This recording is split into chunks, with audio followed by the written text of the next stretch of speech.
Përshëndetje, sot të nisim një traditë në vazhdimsi të traditës sonë të mini guidave, ku do të vizitojmë institucionet historike dhe të përpiqemi nëpërmjet mini guidave të mësojmë për historinë e vendit tonë. Fatkeqësisht dhe fatmirësisht, historia e vendit tonë ka kaluar në disa undje dhe ngritje. Sot do të vizitojmë një rezidencë e cila është e njohur si vila numër 31 dhe është rezidenca e ish diktatorit Enver Hoxha. Për 50 vjet, Shqipëria fatkeqësisht përjetoi një nga regjimet më të këqija dhe më të egra diktatoriale. Duhet të mbajmë parasysh gjithmonë një këshill në vesh. Në qoftë se historia nuk mësohet, nuk lexohet, nuk studiohet dhe nuk shikohet, rrezikon të përsëritet. Dhe ne kemi kaluar në një natë të errët që ka qenë diktatura dhe ne nuk do ta harrojmë asnjëherë atë natë. Ne do të vizitojmë sot vilën e ish diktatorit Enver Hoxha. Ju do të shihni pjesën muzeale, do të shihni studion e punës, bibliotekën, do të shihni ambientet e tjera të vilës, por mbi gjitha do të takoni përfaqësues në autoriteti i dosjeve që avash avash ne do nisim një nisëm që të flasim për krimet e komunizmit. Për ta kuptoni, siç ka qenë fashizmi, nazizmi, kemi përjetuar një sistem që quhej komunizmi, pra ishte një ideologji e cila këtu në Shqipëri u ngrit shumë e egër dhe njerëzit përjetuan fatkeqësisht humbje jete, të merren nga më ndryshmet, internime me radhë. Gjitha këto nëpërmjet mini guidave do të mësojmë.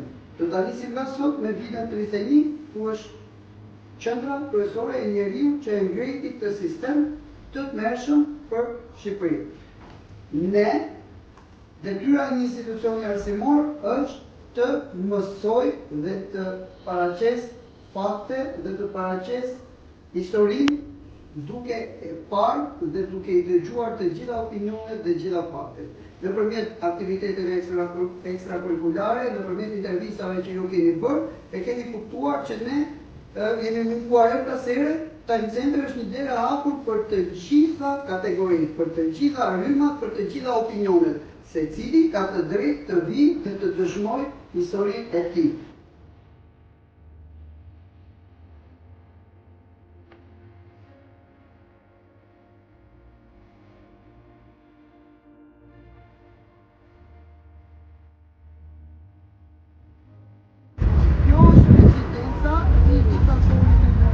Që ne do vizitojmë sot, ku diktatori jetoi për 48 vjet, nga viti 1944 deri në vitin 1985. Diktatori vdiq të 11 prill të vitit 1952.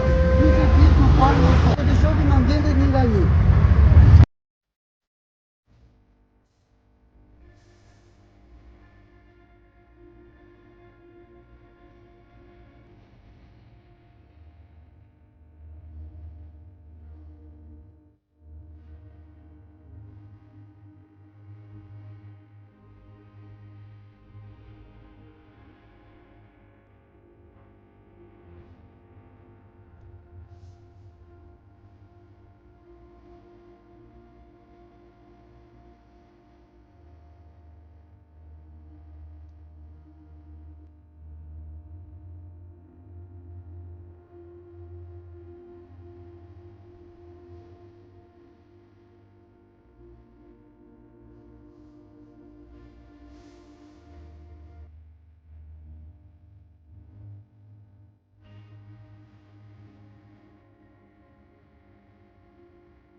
Aty brenda të shtëpia.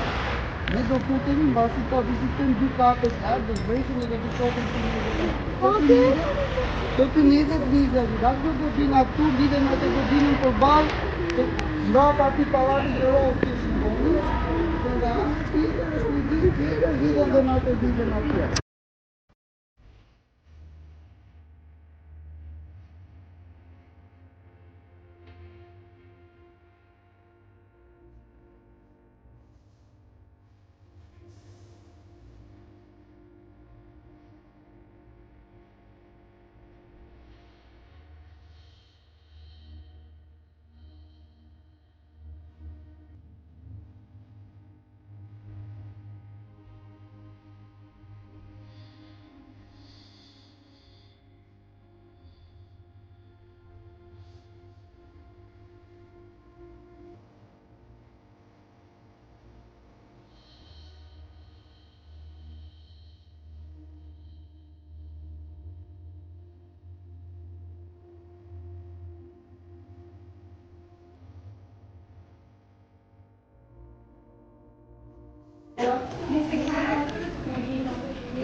është studioja e diktatorit. Do ta shikojmë në vërtetë.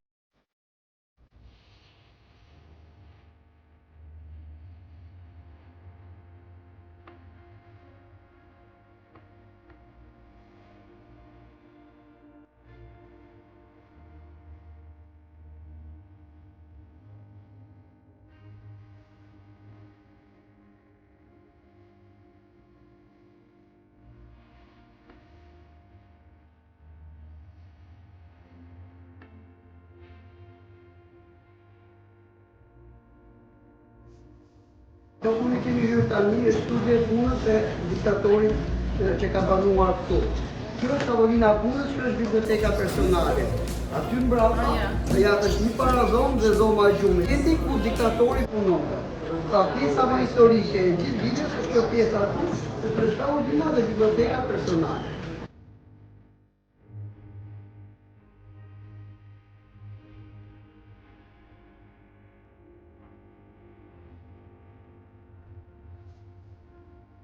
Vita ka pamje këtu, ka pamje mbrapa që ne pamë, ka dhe pamje anas.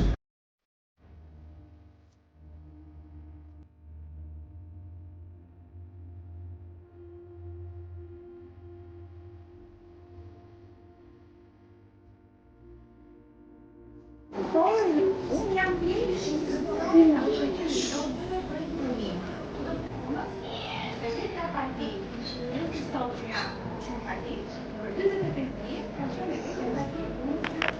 ishte organizuar një film dhe zhvillon.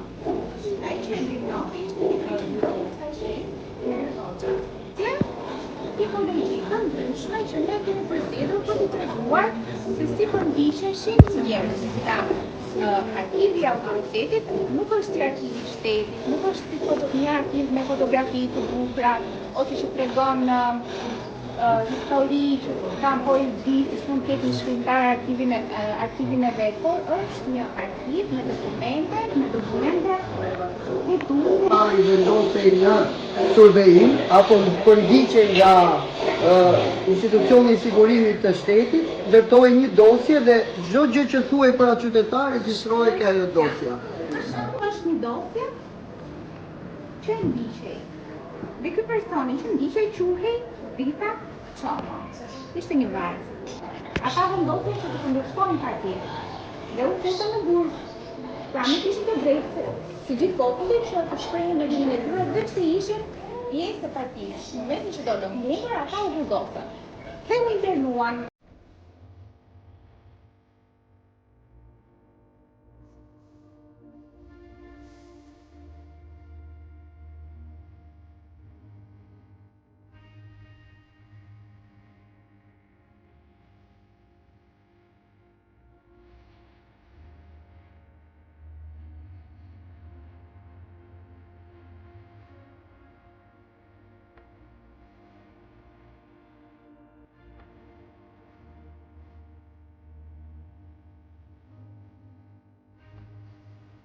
Këto janë tunelet e poshtme të vilës së diktatorit, në cilat unë shpjegova, si që shpjegova dhe jashtë, këto tunelet vazhdojnë tek dera që ju shikoni aty dhe vazhdojnë vilën dhe me godinën përballë, që është atëherë quhet godina e Komitetit Qendror, vazhdojnë vilën dhe me godinën tjetër që është përballë parlamentit, pra përballë kuvendit. Pjesës mundimit të bërë komisionet parlamentare. Kjo vila diskutohet që ka pasur disa tunele në tokë, të cilat shkojnë deri në dajt ose deri tek pallati i brigadave. Po të rriteni do lexoni më shumë, por pak a shumë kjo është koncepti i tuneleve që janë poshtë vilës.